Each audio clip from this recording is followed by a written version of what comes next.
So why are you doing cardio exactly? So today, Jen and I want to talk about some ins and outs about cardio, like the positives about cardio, maybe some misconceptions out there about cardio, and how we can actually work to make cardio more effective for our health and our bodies. So I'm excited to have Coach Jen back on. So do you want to just give a quick little synopsis of your background so everyone listening knows? Yep, I have a background in sports medicine and exercise, strength and conditioning. I've worked in the orthopedic and rehabilitation and strength and conditioning field for way too many years. Yeah, I was gonna say between you and my background, like we have a combination of over 40 years I of think we have more than that now. probably more than that. I don't know if we want to figure that out right now. No. That just means we're getting older. Okay, let's get into talking about cardio. We love talking about movement. So, Jen, let's start off with what are some of the positives that we see from cardio? I'll let you take this one. Why don't you start with this one? Well, a huge thing is getting good functioning lungs. Most people don't breathe properly anymore. And so with that, we have these short breath and we don't have full lung capacity. So doing cardio can really help with your lung capacity. Cardio for a lot of people, that is their mental healing. That's what they do to heal. Cardio can help with muscles and not building muscles, but I mean, cardio can help with body composition in certain ways. And it's really good for your heart health if you're doing it correctly. Yeah, I was like, you have to talk about heart health. Absolutely. Cardio, so good for heart health. Also, something that I love about cardio, if you're doing it to where you can get a good sweat on, that's so good for us to detoxify. So if you don't sweat, that's something that I would encourage you to put on your list of things to work on improving your sweat. So like for me, for example, I love getting on my spin bike and I'll do a shorter, higher, a little bit more high intensity spin class, right? On my own at home, 20 minutes, sometimes only 15 minutes to really make myself work up a good sweat. And it's a little bit more strength focused as well. So like my heart's really working, but I'm feeling my muscles working. So I'm not always going as fast as the instructor is saying. And we'll talk about why that is in a little bit. But that's something that I personally do. Something else that I think can be really positive from a cardio is if it's, I know Jen mentioned this, like from a stress relieving perspective. And, from my personal experience and something I always encourage everyone to do is get out in nature, right? There's something so healing about just being out in the trees, being out in nature, whether you're just going for a walk, right? Walking, I feel like is really undervalued as how beneficial it can be for us. Maybe it's not the most beneficial for our heart as getting a little bit higher intensity, getting on the spin bike, something like that, or going for a run, but don't negate the positive power of walking, especially in nature or with a girlfriend or a significant other, outside with your kiddos, like just moving your body. There is just something so empowering about that. Even if we don't have specific, it's not specifically getting your heart rate up enough to really be beneficial for your heart. Like all those things are really good, but don't negate the gentler cardio as well. So I just wanted to make sure that we covered that. Jen, do you want to share any other things, maybe your personal experience with cardio, what you like and you find works really well for you? That's kind of a catch-22 with me. I love running, but I was born with a club foot. The club foot does not love running. And so finally, I just had to give in a couple of years ago because it was just making it worse. And it's not worth it to feel like you're walking on a broken foot every day. And so I have become hooked on spin bike because I can, like Erica said, I can do 15, 20 minutes. Sometimes I'll do a 30-minute and get a really good workout and feel those muscles, feel my lungs, but also I can work on my posture and my deep core working while I'm doing it. And it completely changes the workout. Yeah. I think there's so many times, I think we can get into the misconceptions around cardio right now. And then we'll talk about how we can really boost up our cardio to make it more effective. Some little tricks that we have up our sleeve. So the biggest misconception I think around cardio is that cardio will make you skinny. And I know Jen and I want to debunk this myth. And especially as, I don't know, I guess it doesn't really matter your age, but I do feel like, especially as we are getting a little bit older as women, it's really important to have that more muscle, right? From a calorically burning perspective, right? When we have more muscle, that muscle on itself will burn more calories than just constantly going and feeling like we're doing more cardio. So Jen, what are some of the things you see as well with that? Just, I mean, I put this in the over exercising category too, but it's like cardio to stay skinny. And it's actually kind of sometimes does the opposite. Well, and it can make you skinny fat because too much cardio is actually going to waste your muscle. And then what people don't realize is without your muscle, you're slowing down your metabolism. And as a woman, nobody wants a slow metabolism. No. And they don't, it's not as much, but I think it still exists that some women are afraid of weights because they're afraid it's going to make them bulky or look like a bodybuilder without realizing there's very specific techniques that these people have to do to look that way. There's very specific body types. Mm-hmm. And a lot of times there's extra supplements that are taken to create this look. So, cardio is not in my opinion, it's not the gold standard, like some people think it is. No, there's absolutely, like we talked about, benefits of doing cardio. I think it's a part of the picture when it comes to our fitness regimens and working out, but it's not the end all be all. And I've worked with so many women over the years that they've relied so much on cardio. It's pushed them over to the point of over exercising, affecting hormones, cortisol levels, adrenal function, things like that. So you're actually stressing your body out because you're doing too much.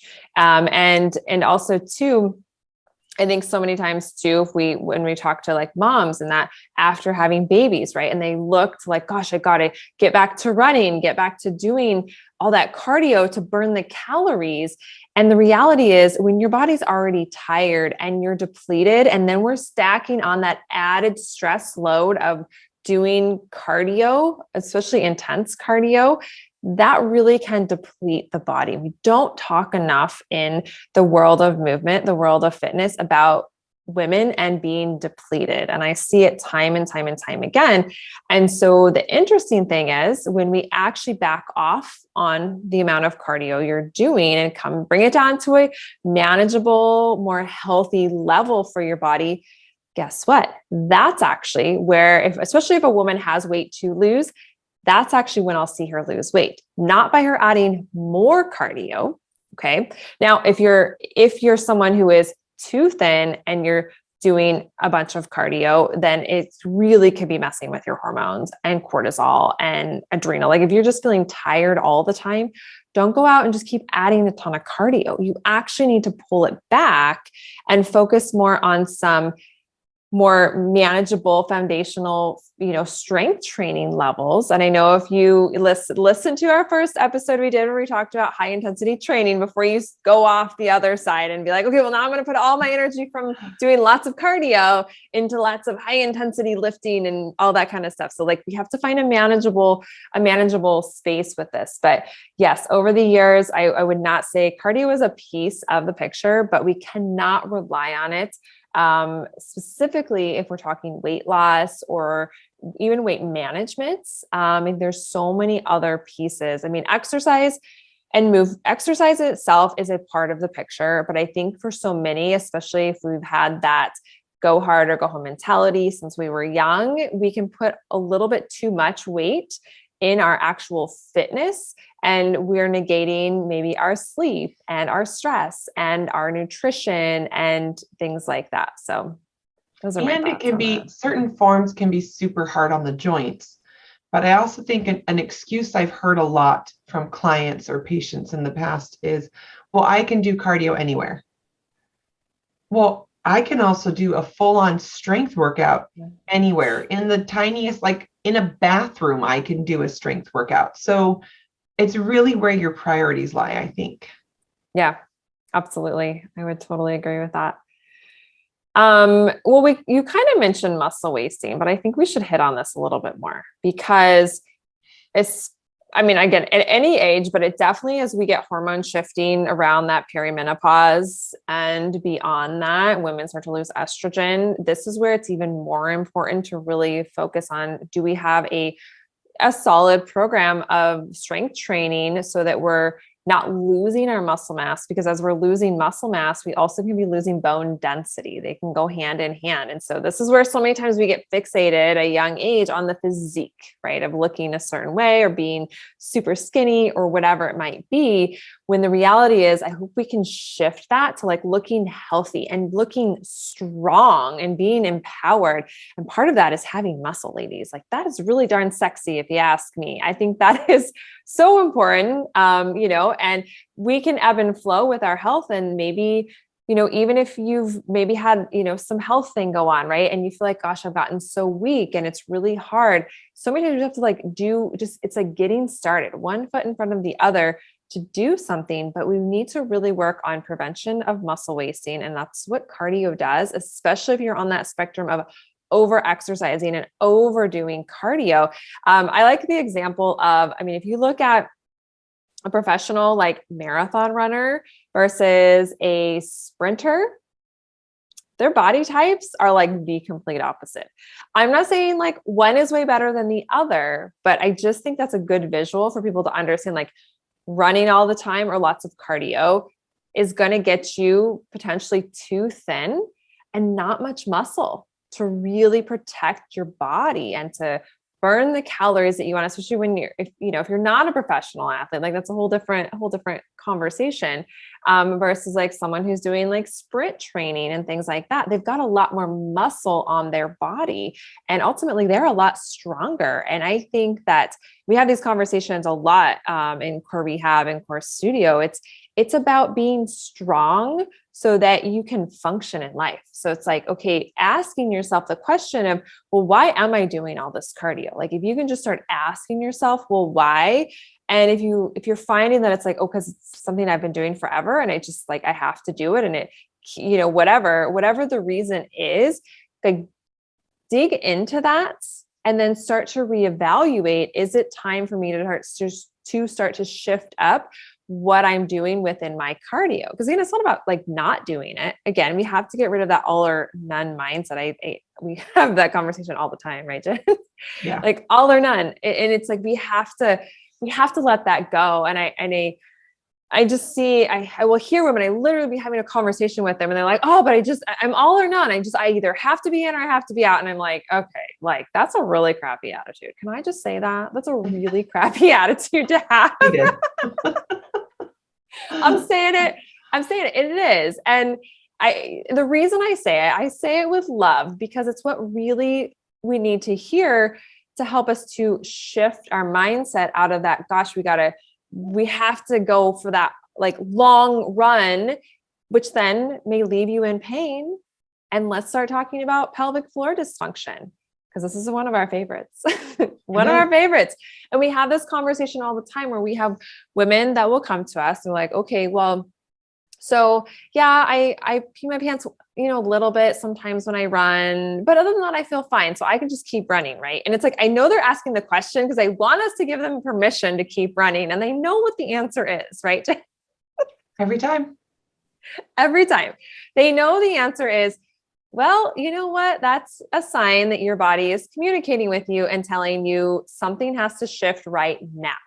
And if we want to talk about that, Jen, do you want to talk about this? I know we have these conversations a lot about where it's this shifting things for right now with where we're at so that we can work to get rid of the dysfunction. And I'll say with the cardio, the pee in the pants one is such a big thing.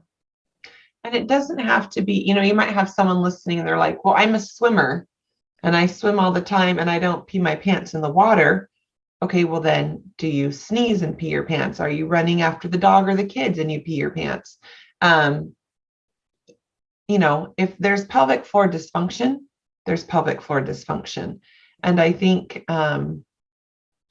the hardest thing, especially as women, when you're in the mindset of, I need to lose weight, I need to look better, I need to fit in these pair of pants, I need to look better for my reunion or for family pictures or whatever it is.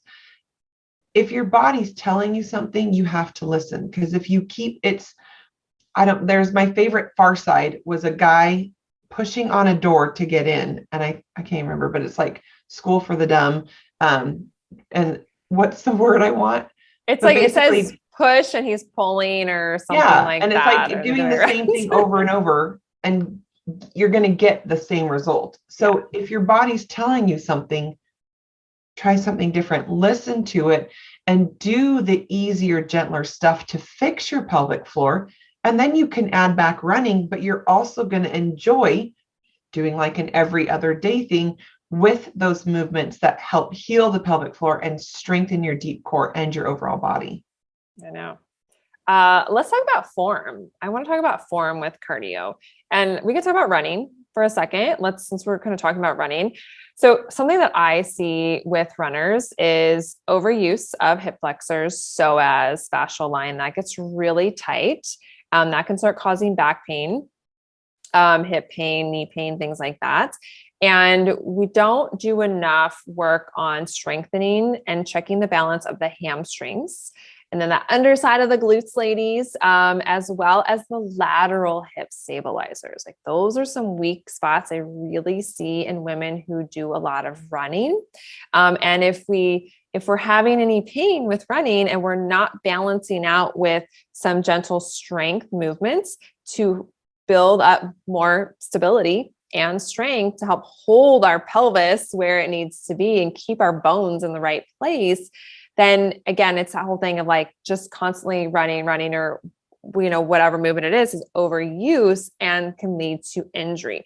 So that's a big one. The other thing with running too is how are we running? And it's so interesting because in core rehab, so I don't know, a while ago, we added a tutorial on walking and running. And it's very crazy the amount of women we've had reach out to us, right? And they were like, oh my gosh, I've been running or walking wrong my whole life.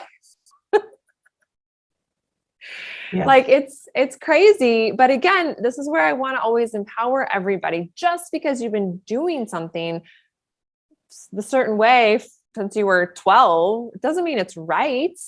Right? We have to be willing and open to learn new ways of movement. And one of the biggest things I see, whether you're walking or you're running, is we don't realize we have this like nice spiral motion. We should have this nice, gentle spiral that's happening through our body the whole time instead of running so straight and square. I think we're way too stiff so many times. When people are running, we got too much impact happening on our feet. If you're running and striking your heel, please start changing that. That is like another one of my I have a lot of pet peeves. I realized so I started talking about this. So I'm like, okay, that might be one of them. But those are some big ones, especially watch out for with running. Did I miss any that you want to talk about with running? No, I love critiquing running form. That's one of my favorite things to do. Yeah. And I will say, the straightforward, there is a time and place as an elite athlete, typically an Olympic athlete, where you have to have a certain form. But other than that, the rest of us should totally have this diagonal motion going. That doesn't mean like you're swinging like this. There's, don't take it out of context. It's very small light movement. Mm-hmm. But if you're stiff, then you're getting a lot of impact on your pelvis and your feet. And that's that gentle spiral that we have. And if we think about it, we're spiraling all day long. We're not spiraling, right? And so people just get too stiff and don't realize that they should have that spiral motion. And so when you can bring that back in a little bit and just start thinking about it, then it can really open up a whole new world of running. And it takes the impact off your back too. Like, so if you think about your spine is always just like straight up and down and you've got a lot of impact, but if you're getting a nice spiral and fluid movement, then you take a lot of that, you can really decrease the impact out, right? Which can also help in prevention and helping to get rid of pain and dysfunction. Jen, you want to talk about some form that people should be aware of when they are on their spin bike or out biking? Yes, this is my favorite. So a lot of people, when they're biking or they're on a rower or they're doing like a cross country skier, a big thing a lot of people do is we round our back more, right? We tuck our bum more. And sometimes you're even going to be in a class and you're going to hear the instructor say, okay, you're standing up and they're like, tuck your bum. Don't do that. Don't do Don't do that. that. You will completely change your cardio and the workout will become so much more intense if you can learn how to properly lengthen, get better posture throughout the whole cardio with whatever you're doing, and connect your pelvic floor and your deep core. Most people, we don't talk about you can have a core workout doing cardio. Well, you most certainly can if you are properly connecting that deep core. Oh, I love spin for a core exercise. Oh my gosh, doing Yes. it right. You're like, yeah, you can feel your core in a good way, right? Yeah. So it's so important to evaluate how we're doing the movement, not just actually doing the movement itself, because you can push through that when you're a teenager and maybe even in your 20s, although I've seen a lot of people with a lot of dysfunction in their 20s even. But a lot of stuff, I feel like I see a lot of dysfunction starting in the 30s. Would you agree with me on that, Jen? I don't know if I've ever broken it down Oh, from an by age, age. but because I've worked with athletes, I can see a lot of, especially with athletes, I can see dysfunction really early on, especially now that we are specializing kids so young in a sport and playing year round. Instead of giving them the other 2 seasons off, there's so much Yes. So a dysfunction lot there. of it starts as in the teenage Yeah. years. Okay. But definitely when you start hitting your 30s, that's when your body starts to say, all right, I've carried you for 30 years. Now you're going to see what you've done to me. Yeah. I guess my point in saying that is that it's this whole thing of it's time, no matter what age you are, to start really reevaluating and paying more attention so that your workouts are really beneficial for you instead of potentially causing harm, because that's what we see way too much of. Well, and nobody wants the downtime. You're doing it for a reason. So why set yourself up for that downtime?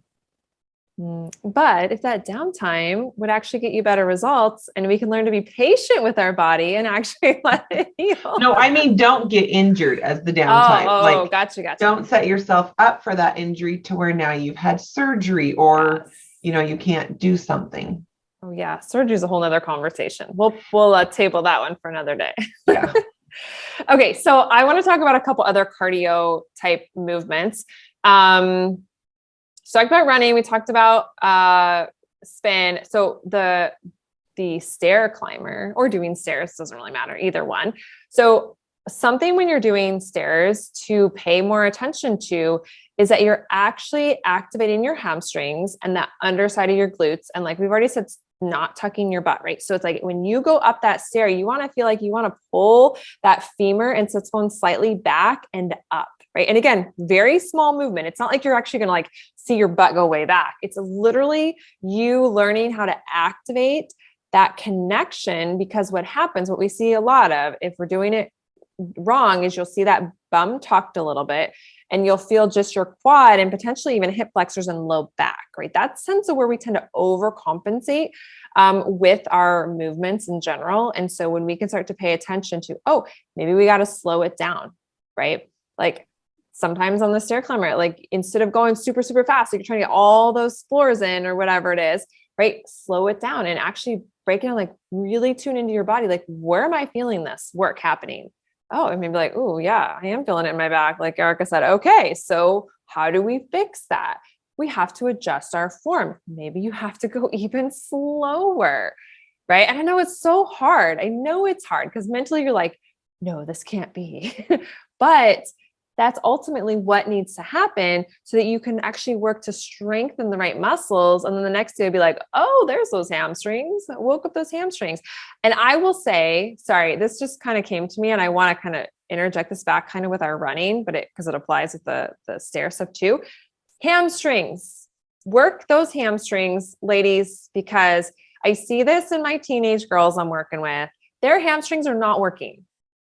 they are not working. And so if you've never really like, okay, they're working, but they're not working like they're supposed to be working. Let's put it that way, right? They're not balanced. And I'm seeing these teenage girls out for track and cross country. And it's like, I got shin splints and my knees hurt and my hip hurts and like all these stuff. And I'm like, well, for one, we don't even have the hamstrings weren't even working.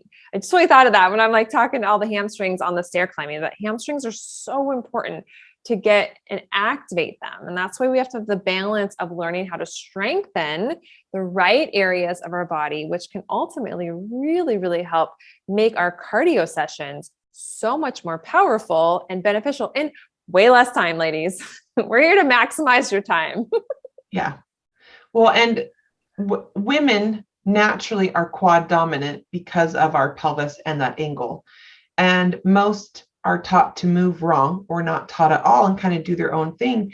And so there's hamstrings are off. And that's why we see the torn ACLs and all of that stuff. It's because the hamstring's not there to do its work. And to go back with like, the stair climber or the elliptical, first, get your posture in, get your length. When you step up, you are tall. Get those hamstrings, get that glute moving you, not that hip flexor driving you. And then get your hands off of the bars. When we walk, we don't, we're not here and we're not here. We're walking with our arms. So get your arms off and get that swing going. Yes, that little spiral. If you just start paying attention to it, you'll notice it's there because it does exist. We just have to bring awareness to it. And it's very small, very gentle. And an elliptical, I will say, if you can get on an elliptical that has a little bit of an incline, you can set the little thingies. I don't love ellipticals, but if you can bring that up a little bit, so you have a little bit of an incline even, then that can help to activate your hamstrings. And if you're working and that goes with the treadmill. I was just going to say that. Yeah. Always, always, always put an incline on a treadmill because it's so much more beneficial. If you're running at like zero incline, you're putting a lot of pressure on your knees and stuff. So you actually should always have it at least at a couple percentage incline, way better for you. And you'll get stronger quicker. I want to maximize cardio, right? So like I said in the beginning, when I'm doing like my cardio for like a good like heart workout, lung workout, and a strength workout, like I'm getting it all in one session and it's short. Right? I couldn't sustain it for an hour and I don't really want to. Even if I could, I don't know that I want to. I got other things to do. But it's all about like, but hey, when I go for a walk for an hour and a half, like my goal is not to like get my heart rate way up because it's not happening. But that's like my stress relief, right? So we have to think about what is the purpose behind it, right? There's like the stress relief, like going out in nature. And then there's like, let's go do a 20-minute kick butt run or a 20-minute or 30-minute, whatever, like spin class, but it doesn't have to be really long to be really beneficial. And I actually find shorter ones are more beneficial because you get to a point where your body can't sustain it, right? So then your body's going to start to cheat, kind of like we talked about, before. And so we want to stay out of those cheating patterns, really listening to our bodies, making the time that we are working out count, but not feel like we have to like go like crazy to destroy our bodies, to deplete us more, and cortisol and hormones and all of that. It matters, ladies. So, Jen, is there any last things you want to add about cardio? Just by integrating your posture and your deep core and your pelvic floor, you make it so much more beneficial and shortening it. But also, there's people who love running. There's people who love swimming. There's people who love biking. That's great, but add something different in. I mean, I remember taking a runner and part of their rehab, I put him in a swimming pool and they were like, Jen, I don't swim. I can't even go for 5 minutes. I'm completely breathless. I know. I'm changing it up. I'm using different things. So switch it up, add in different things. If you're a runner, try getting on a bike, swim, row, do something different every once in a while because it works different muscles. It makes your core have to work harder. And that's better for you. And also just kind of keeps your mind open because your body is really quick to find cheating routes. Your body will find the simplest way possible, and you don't want to do that. Yes, the body will always cheat. And I love variety is so important. And it's hard sometimes to do it because we get stuck in our ways. I know I do. I'm like, oh, this is easy. It's at my house. I got to go somewhere else to do something else. But when you can, just give it a try because it's so important to just give our body some variety. Challenge yourself, right? Look at it as a good challenge. So ladies, thank you so much for tuning in. If you want to learn more, I'm going to highly recommend you check out my free pelvic floor guide. It's where we recommend everybody start learning more about your body, about your pelvic floor, how to actually effectively strengthen your pelvic floor. I didn't talk a lot about pelvic floor today, but a little bit. And you're also going to get some exercises and other tips and information. It's just so empowering, can absolutely change your life and the way that you train your body. So you can grab my free guide on my website. It's ericaziel.com/pelvic floor. Again, that's ericaziel.com/pelvic floor. And if you ladies have any questions at all, don't hesitate to reply to any of my emails that you receive or reach out to me on Instagram at ericaziel. See you back again soon.